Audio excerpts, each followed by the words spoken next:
Mr. Winkelmann, how is Europe risky and how is it interesting and why? Well, I would probably say the risk in Europe is stemming from what's going on in the political environment. That we do have some problems since the breakout of the credit crisis. We have something like a crisis on reaction and action of our governments. Therefore, the sentiment in general on Europe is rather bleak. It would be great to have some more action visible, and especially some more unified action.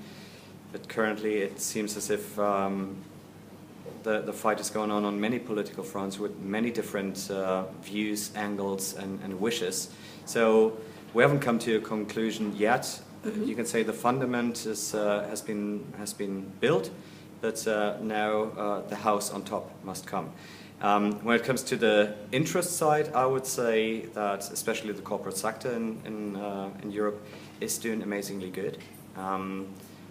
Most companies in Europe have done their homework already, what the governments, for example, haven't done. So they have decreased their indebtedness. They have found new pockets of growth. They have moved away from domestic markets more to international markets, especially to emerging markets, and are coming up with more healthy balance sheets than 5 or 7 years ago, and are looking bright into the future, I have to say. So, what would be the right approach to European equity now? Well, from my point of view, it's the bad thing is that, or what you should refrain to do is to look too much at the country where a company is stemming from. This doesn't tell you a lot, especially when looking at how fearful investors are with, say, Greek equities or Italian equities or Spanish equities. It might hold true for a lot of companies, but not for all. Especially when looking at Italy, there is this nice company called Ma, which is mainly active also in domestic Italy. They are a food catering company serving the Italian market with fresh fish, fresh food. They are doing more and more deliveries to canteens, hospitals, and so on and so forth. So it's a great business model, and it's growing prosperously, and it's a nicely profitable company. So don't look too much at the country of origin, don't look too much at the sector in which a company is operating in, but look at the company's fundamentals itself. Look at their strength, look at the barriers to entry that they are having built over the past decades, and look at their return profile, and then make your decision. So I would engage everybody to be more active in stock picking rather than looking for markets or countries.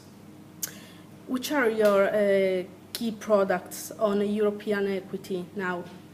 Well, what you always need to have in mind is that we are having one philosophy, one strategy, one process, and it's filtering down in different funds, in different vehicles. So on the one side, we have a pan-European growth strategy, which is the major one. We have a Euroland growth strategy, so just covering the Euroland countries or the companies that are having their exposure or their heritage in Euroland. And then we have a continental European growth strategy, so Europe ex-UK.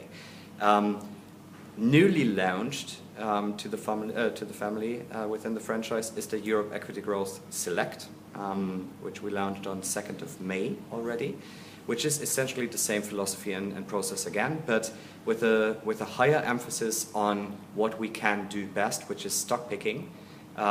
It's a more concentrated approach, so we aim to have 30 to maximum 45 stocks in the portfolio with a correspondingly high weight.